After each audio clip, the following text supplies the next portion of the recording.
Lord. ప్రభువైన యేసు నామములో అందరికీ వందనములు. దేవుని వాక్యం నుంచి ఆదికాండం 37వ అధ్యాయం 2వ వచనం నుంచి కొన్ని వచనాలు చదువుదాం. యాకోబు వంశావళి ఇది. యోసేపు 12 ఏళ్ల వాడై తన సహోదరులతో కూడా మందను మేపుచుండెను.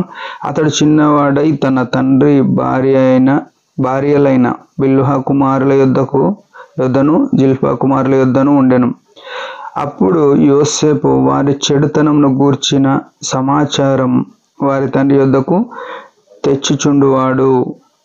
ప్రియమైన వాళ్ళారా, ఇక్కడ యోసేపు యొక్క జీవితం మనం ముందుకు తీసుకొని వచ్చినాడు దేవుడు. యోసేపు యాకోబుకు 11వ సంతానం. యోసేపు 12 సంవత్సరాల వయసులో ఆయన ఏం చేస్తున్నాడంటే, తన అన్నలు తన సహోదరులు వారి దగ్గరికి ఏం చేస్తున్నాడు, వారికి భోజనము లేకుంటే వారి సమాచారము తండ్రికి చేరవేస్తూ ఇట్లా తిరుగుతున్నాడు. వాళ్ళు 10 మంది ఉన్నారు, ఈయన 11వ వాడు, 12వ వాడు ఇంకా బెన్యామీను చిన్నవాడు. అయితే ఇక్కడ చూస్తే ఈయన యోసేపు యొక్క 12 ఏళ్ల వయసులో ఈనాడు మనుషులు ఎట్లురా అంటే, ఇప్పుడు ప్రజెంట్ వరల్డ్ సెల్ ఫోన్ యుగం అయిపోయింది, ఇంటర్నెట్ లేకుంటే ఇంకా ఇతరమైన కలిగి ఇష్టానుసారమైన జీవితం జీవిస్తున్నారు. అయితే ఈయన ఎట్లున్నాడు అంటే, యోసేపు వారి చెడుతనమును గూర్చిన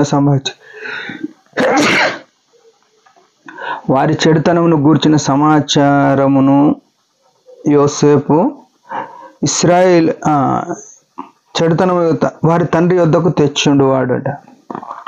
ప్రియమైన వాళ్ళ, ఈ మాట మనం కొద్దిసేపు ఆలోచన చేస్తే, తన అన్నలు చెడుతనంలో ఉన్నారు, కానీ ఈ యోసేపు ఆ చెడుతనంలో పాలు పొందట్లేదు, ఆ చెడుతనంలో కలవట్లేదు. ఇది క్రైస్తవ జీవితం.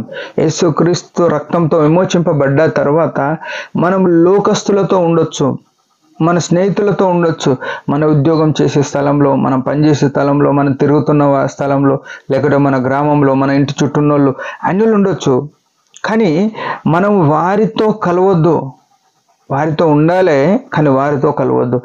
వారి యొక్క చెడుతనం నుంచి మనము భద్రపరచబడాలి అని దేవుని యొక్క కోరిక. ఉదయకాలం ప్రియమైన వాళ్ళారా, దేవునితో ఆయన మనల్ని ఎట్లా చేసినాడంటే, ఆయన సిలువలో ఎందుకు చనిపోయినాడంటే మనల్ని నీతిమంతులుగా చేయడానికి, మనల్ని పరిశుద్ధులుగా చేయడానికి. కానీ ఈ చెడుతనమును వదిలేసి ఈ చెడుతనమును మార్చిన ప్రభువును మనం మేంపరచేవారమై ఉండాలి.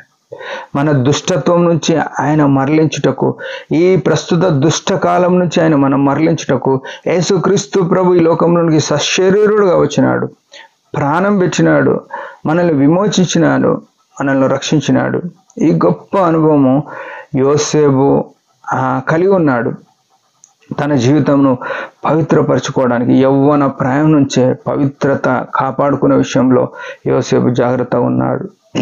తన సొంతోళ్ళు అయినా సరే, మనం కూడా మా సొంతోళ్ళు చెప్పారు, మా వాళ్ళు చెప్పారు, మా కులస్తులు లేకుంటే మా రక్త సంబంధులు, మా వంశీకులు, ఈ పద్ధతి మాకుంది అని లోక సంబంధమైన ఆచారాలు పాటించే విషయంలో మనం సంపూర్తిగా మార్చబడి, మన కొరకు రక్తం కార్చిన యేసు ప్రభు చిత్తం ఏదో అది మనం పాటిస్తూ ఇతరులకు చెప్పేటట్టు యోసేపు లాగా పవిత్రంగా ఉన్నప్పుడు మనం ఆయనను ఆరాధన చేయగలుగుతాం, ఆయనను మేంపరచగలుగుతాం.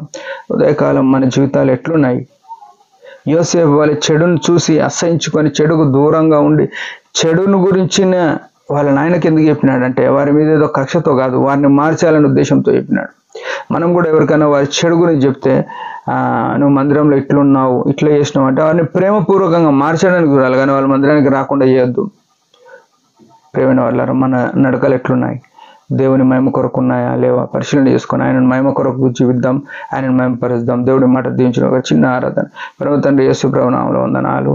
యోసేపు జీవితంలో ఎంతో నమ్మకత్వం, చిన్ననాటి నుంచి యవ్వన ప్రాయం నుంచే ఉన్నాడు. మేము కూడా ఈ రక్తంతో విమోచింపబడ్డ మమ్మల్ని చెడుతనం నుంచి విడిపించడానికే ప్రాణం పెట్టినాం. ఆ విషయం మేము మనసులో పెట్టుకొని యథార్థంగా, నమ్మకంగా, సత్యం అనుసరించి నేను వెంబడించుటకు కృపణిస్తున్నందున స్తుతిస్తూ, ఈ వాక్యం చేత ముద్రించినందుకు స్తుతిస్తూ, యేసు ప్రభు నామములో ఈ కొద్ది స్తుతి ప్రార్థన సమర్పించుకుంటున్నాను తండ్రి. ఆమేన్. మీరందరి పరిచయం గురించి భారంగా ప్రార్థించండి. Praise the lord.